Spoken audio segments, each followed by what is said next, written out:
તો આજે આપણે ગુડી પડવા વિશે વાત કરીશું. ગુડી પડવો મુખ્યત્વે મહારાષ્ટ્રનો તહેવાર છે, પરંતુ એને ગુજરાતમાં પણ સારી રીતે ઉજવાય છે. સાંસ્કૃતિક રીતે ચૈત્ર સુદ એકમ એટલે કે ચૈત્રી નવરાત્રિનો પણ પ્રારંભ થતો હોય છે. અને ગુડી પડવા એટલે કે ગુડી પડવાનું મહત્ત્વ પણ ઘણું છે. ગુડી પડવો એટલે મહારાષ્ટ્રમાં નવા વર્ષ તરીકે પણ ઉજવવામાં આવે છે.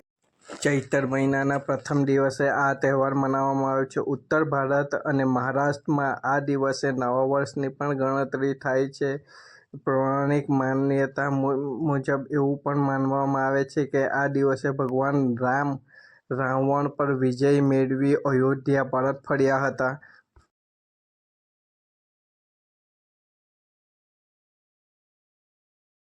એની ખુશીમાં ઘરની આંગણ ગુડી લગાવી ગુડી પડવાનું મહત્ત્વ અને ગુડી પડવાથી ખુશી મનાવવામાં આવે છે.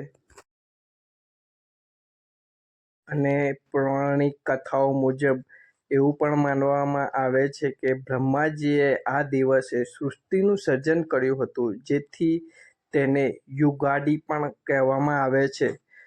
ગુડી કેવી રીતે બનાવવામાં આવે છે અને ગુડીનું મહત્ત્વ શું છે એના વિશે આપણે આગળ વાત કરીશું.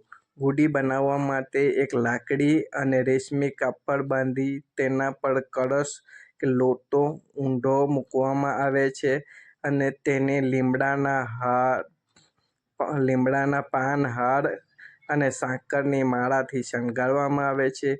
આ ગુડી ઘરની બહાર ઊંચે લગાવવામાં આવે છે, જે સુખ, શાંતિ અને સમૃદ્ધિનું પ્રતીક પણ મનાય છે.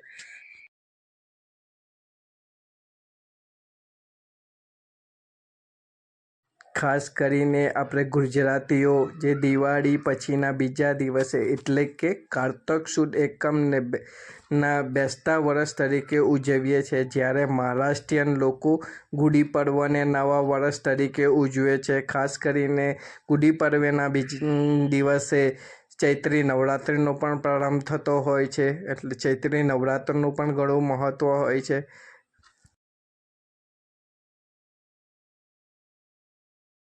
ચૈત્રી નવરાત્રિ એ હિન્દુ ધર્મના મહત્વનો તહેવાર માનવામાં આવે છે.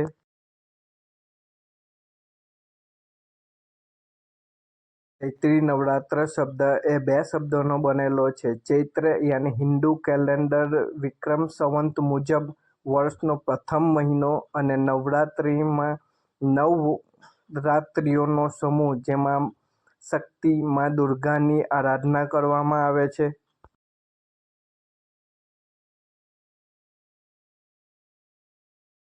ગુજરાતી સંસ્કૃતિમાં આ નવરાત્રિને વસંત નવરાત્રિ તરીકે પણ ઓળખવામાં આવે છે, કારણ કે તે વસંત ઋતુ દરમિયાન આવે છે.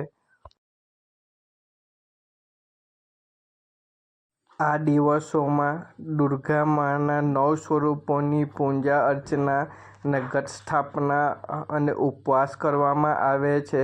આ સમયગાળો ઋતુ પરિવર્તનનો હોય છે, તેથી માનસિક અને શારીરિક શુદ્ધિ માટે લોકો આ 9 દિવસે અનુષ્ઠાન પણ કરે છે.